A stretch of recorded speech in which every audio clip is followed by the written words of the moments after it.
আসসালামু আলাইকুম। এক্সপার্ট হলিডের পক্ষ থেকে সবাইকে জানাই অনেক শুভেচ্ছা। সেনজেন ট্যুরিস্ট ভিসার ট্রাভেল প্ল্যান কীরকম করলে আপনার ভিসা পাওয়ার সম্ভাবনা বেশি থাকবে, আজকের ভিডিওতে সেই ধারণা দেওয়ার চেষ্টা করব। সো যারা সেনজেনের যে কোনো কান্ট্রিতেই ট্রাভেল করার প্ল্যান করছেন, আপনার ভিসা অ্যাপ্লিকেশনের সময় ট্রাভেল আইটিনারি অর্থাৎ ট্রাভেল প্ল্যানটা যে খুবই গুরুত্বপূর্ণ সেটা সম্পর্কে আজকের ভিডিওটি। সো যারা সেনজেন নিয়ে ইন্টারেস্টেড, পুরো ভিডিও দেখার চেষ্টা করবেন, বিকজ এই অনুযায়ী যদি আপনি ট্রাভেল প্ল্যান করেন তাহলে আপনার ভিসা হওয়ার সম্ভাবনা অনেক অনেক বেশি থাকবে। সো ফার্স্ট অফ অল, আপনারা সবাই জানেন যে বাংলাদেশে থেকে কিন্তু অনেকগুলো Shenzhen country tourist visa apply আপনি করতে পারবেন, সেজন্য ইন্ডিয়া বা অন্য কোনো দেশে যেতে হবে না। সো আপনাকে প্রথমেই ফাইন্ড আউট করতে হবে যে দেশগুলোর জন্য বাংলাদেশ থেকে অ্যাপ্লাই করা যায় ওই দেশগুলো পছন্দের তালিকায় রাখা।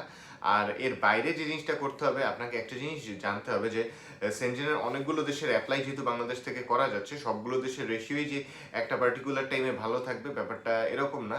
যে দেশের রেশিও ভালো আছে আপনি ওই দেশের জন্য অ্যাপ্লাই করুন।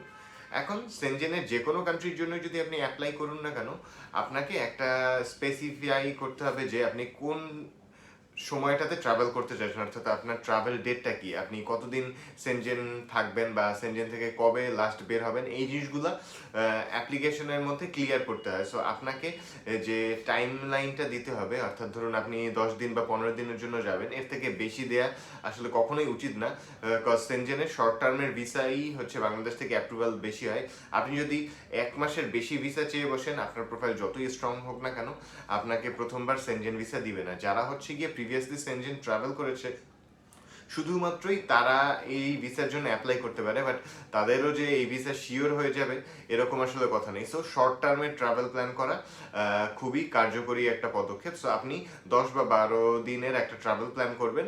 সো যাওয়া আসা মিলিয়ে 15 ডেজ, এটা মোর দ্যান এনাফ। সো আপনি কিভাবে ট্রাভেল প্ল্যানটা করবেন, যে আপনি ধরুন সেনজেনের মধ্যে ফিনল্যান্ডের জন্য অ্যাপ্লাই করছেন, ফিনল্যান্ডের 2টা বা 3টা কান্ট্রি আপনি ট্রাভেল করবেন। সো কোন ডেটে কোন সিটিতে আপনি থাকবেন, সো সো সেই সিটিগুলো আপনাকে মেনশন করতে হবে। সো যে জিনিসটা আপনাকে করতে হবে, ফিনল্যান্ডের 3টা সিটিতে আপনি যদি যান, কোন দিন কোন প্লেসেসে যাবেন, কোন প্লেসেস ঘুরবেন, কোন হোটেলে থাকছেন, এই বুকিংগুলো আপনাকে অবশ্যই দিতে হবে। সো এই ব্যাপারগুলো খুবই ইম্পর্টেন্ট সেনজেনের ভিসা পাওয়ার ক্ষেত্রে। সো আপনি যে জিনিসটা চেষ্টা করবেন সেটা আপনি যে হোটেল বুকিংগুলো দিচ্ছেন, ওই হোটেলের নিয়ারেস্ট যে প্লেসেসগুলো, ওই প্লেসেসগুলো দেওয়ার চেষ্টা করবেন। জাস্ট র্যান্ডামলি কিছু প্লেসেস নেটে সার্চ করে অ্যাড করে দিয়ে আপনি ট্রাভেল প্ল্যান বানিয়ে দিলে আপনার ভিসা অ্যাপ্রুভাল কখনোই আসবে না। সো এই ব্যাপারটা যেহেতু সেনজেনের যে কোনো দেশের জন্যই গুরুত্বপূর্ণ, আপনি সেনজেনের যে কান্ট্রির জন্যই অ্যাপ্লাই করুন না কেন, ট্রাভেল প্ল্যানটা খুবই যত্ন সহকারে এবং ডিটেইলে দেওয়ার চেষ্টা করবেন। কজ ওরা ট্রাভেল প্ল্যান দেখে একটা জিনিস ফাইন্ড আউট করতে চায় যে আসলে আপনার মোটিভটা কি।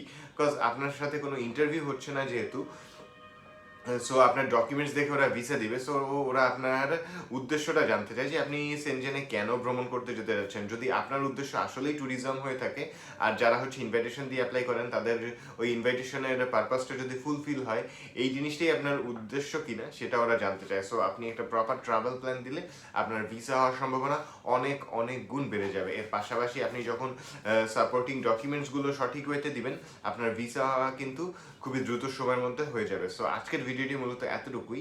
সেনজেনের ভিসা রিলেটেড যে কোনো ধরনের হেল্পের প্রয়োজন হলে সরাসরি ভিজিট করতে পারেন আমাদের অফিসে, বা কল বা নক করতে পারেন স্ক্রিনে দেওয়া নাম্বারে। সবাইকে অনেক ধন্যবাদ।